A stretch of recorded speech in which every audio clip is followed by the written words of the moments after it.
Bonjour à tous, dans l'actualité aujourd'hui, le président national de la SNSM était à Brest ce jeudi. Il a rencontré les responsables des stations finistériennes.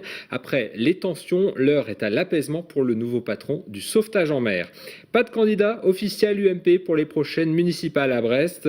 Le Bureau national des investitures n'a pas tranché entre Laurent Prunier et Bernadette Malgorn. Chacun mènera sa liste en mars prochain. En ce moment, Brest sert de décor pour le tournage d'un téléfilm diffusé sur France 2. Sandrine Bonner est au casting, Pauline Ferco l'a rencontrée. Bienvenue dans cette nouvelle édition du jeudi 28 novembre 2013. Fin de la polémique à la SNSM avec la question sur le coût du remorquage. Ce jeudi à Brest, le nouveau président national de la Société nationale de sauvetage en mer l'a répété aux 39 responsables des stations finistériennes de la SNSM dans le département, compte 600 bénévoles embarqués. L'association se prépare aussi à recruter de nouveaux donateurs, comme l'a expliqué le président national Xavier Delagorce. Moi, ce que je constate simplement dans mes déplacements dans les différents départements, c'est qu'il n'y a plus d'inquiétude, les choses sont claires. L'idée maintenant, c'est de dire, extrêmement simple, la SNSM ne fait pas de remorquage, qui est une prestation à caractère commercial avec un tarif, etc.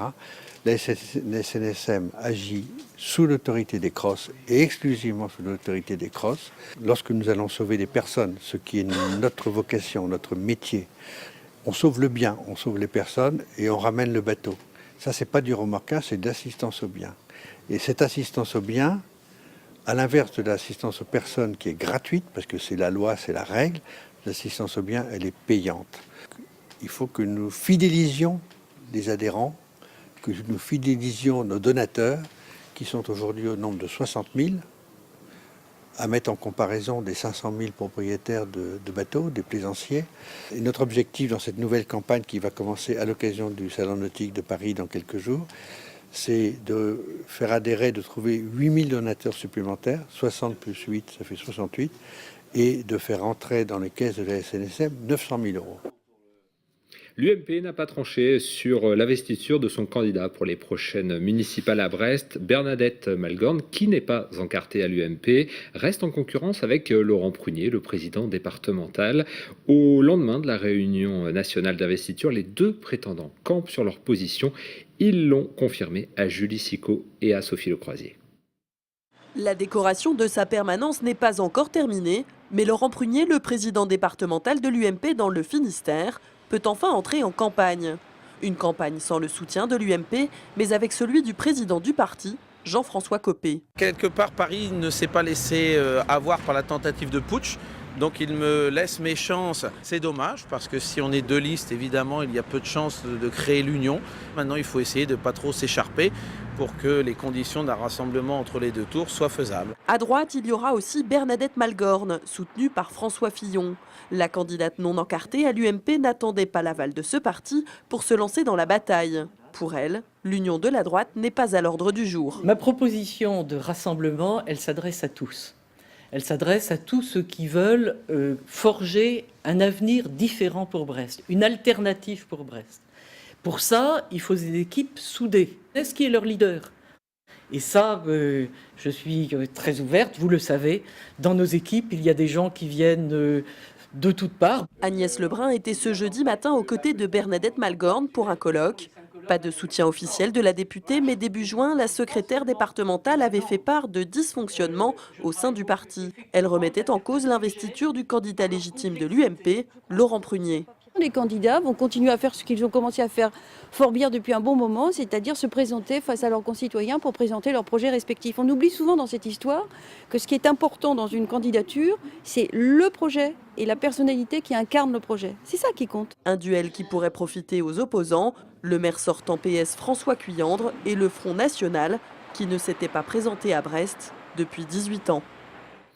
Est-ce que Nantes est en Bretagne ou encore est-ce qu'il pleut toujours comme ça dans votre région? Quelques-unes des questions récurrentes et parfois agaçantes que les visiteurs posent lorsqu'ils découvrent notre région. Elles ont donné naissance à une web-série cliché breton. En 2 minutes, chaque épisode tord le cou aux idées reçues sur la Bretagne.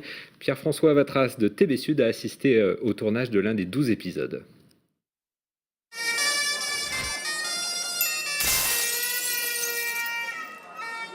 Avec plus de 2000 visionnages, après 3 semaines de diffusion, le premier épisode de la web-série Clichés Bretons est un succès pour l'association Bretagne Culture Diversité à l'origine du projet. L'humour, ça permet de désamorcer des tensions sur des sujets qui sont parfois tendus, parfois difficiles. Un regard un petit peu, des fois un peu méprisant sur la Bretagne. Donc ça permet de désamorcer un peu toutes ces choses-là, en fait. Un nouvel épisode apparaîtra chaque mois pendant 1 an sur le site bcdiv.com. Après le Gwenadu, la série de 2 minutes 30 démontra les idées reçues sur les coiffes bretonnes. Viendra ensuite un sujet qui cristallise les passions, Nantes en Bretagne. Faire monter ça jusqu'aux Gaulois, jusqu'aux Romains, on voit que la frontière elle a toujours bougé.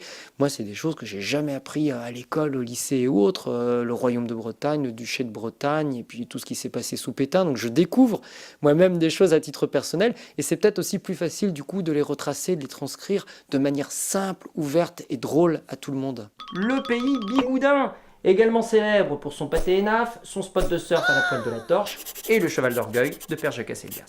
Le Stade Rennais a déjà repris le premier épisode du Gwenadu sur son site internet. Informer les jeunes de manière ludique et objective, c'est la vocation de ces vidéos, mais elle s'adresse à tous les publics et pour les Bretonnants, une version en langue bretonne verra le jour à partir de janvier. Et la série est donc à découvrir sur le site internet www.breizoweb.com et en 2014 également sur les 3 chaînes bretonnes TBO, TVR35 et TB Sud. Depuis près d'1 mois, Brest sert de décor au tournage de Rouge Sang, un téléfilm qui sera diffusé en 2014 sur France 2 pour tourner cette intrigue policière avec Sandrine Bonner. Le réalisateur Xavier Duringer a posé sa caméra cour d'Ageau, rue Colbert, à l'hôtel Vauban ou encore sur le port de commerce. C'est là même que Pauline Ferco a rencontré l'équipe de tournage ce jeudi.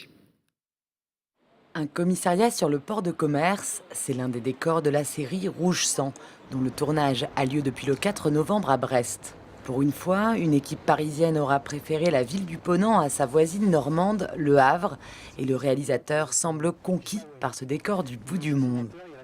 J'ai découvert Brest au début en arrivant là en me disant voilà, et puis au bout de 2 jours de découvrir cette ville, et c'est une ville magnifique à filmer, très cinégénique, et puis où les gens sont vraiment adorables, et voilà, et on est tombés amoureux tous de la ville et de son ambiance. L'histoire est celle d'Alma Schneider, capitaine de police audacieuse qui va se retrouver au cœur d'une sombre affaire d'homicide le jour même de sa mutation à Brest. Dans la peau de l'héroïne, on retrouve Sandrine Bonner. Malgré 2 tournages à Ouessant au cours de sa carrière, l'actrice découvre Brest pour la première fois. La Bretagne m'émeut, déjà à Ouessant j'avais adoré, et puis je trouve que les gens sont très, ont du caractère, j'ai l'impression qu'ils sont très attachés à à leur pays, à leur région en tout cas. J'ai le sentiment qu'il y a quelque chose de très, très intègre. Je ne connais pas cette ville, mais je sens des gens chaleureux et avec un caractère aussi bien trempé. Le tournage continue jusqu'au 3 décembre et le feuilleton sera ensuite diffusé sur France 2.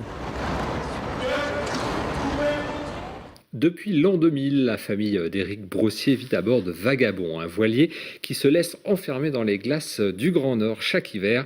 Une aventure extraordinaire pour cette famille de Finistériens. Léonie, leur fille aînée, a raconté son quotidien hors du commun à Pauline Ferco. Léonie a 6 ans. En ce moment, elle est en vacances en Bretagne, mais le reste de l'année, elle vit dans un bateau au milieu des glaces dans le Grand Nord canadien. Son père, Éric Brossier, a emmené toute sa famille dans une grande aventure humaine et scientifique depuis plusieurs années. Alors forcément, le quotidien de Léonie est un peu différent de celui des autres petites filles, à commencer par sa chambre. C'est à peu près gros comme une voiture sans siège. Oui, parce que dans un bateau, on n'a pas vraiment la place de mettre comme une chambre, quoi. L'école se fait par correspondance avec la France, mais elle va aussi dans une vraie salle de classe dans le village voisin. Avant, j'y allais à pied. Et maintenant, j'y vais en annexe ou alors en skidoo. Un skidoo, c'est comme une moto, sauf que à la place des roues, il y a des patins, comme des skis. Parce que ça va sur la neige. Un quotidien rempli d'aventures incroyables. Maman qui dormait et puis il y a un ours qui a fait cric, cric sur la coque du bateau. Tout ce qu'elle a fait, c'est qu'elle a pris le pistolet d'alarme et puis qu'elle a tiré. C'était pas pour le tuer, c'était simplement... L'ours, il a toujours peur du bruit de la lumière et le pistolet d'alarme, ça fait plein de bruit. Et même les repas de Léonie sortent de l'ordinaire, ou presque. On peut manger du caribou, du phoque, de l'ours. Mais là-bas, ça existe aussi, les pâtes, le riz et la semoule. Léonie ne sait pas encore ce qu'elle fera quand elle sera grande, mais a quand même une certitude, elle vivra en pleine nature. Alors on se quitte avec Léonie, merci de nous avoir suivis, on se retrouve demain pour un nouveau point sur l'actualité locale et régionale à partir de 18h30, toujours sur TBO. Bonne soirée à vous.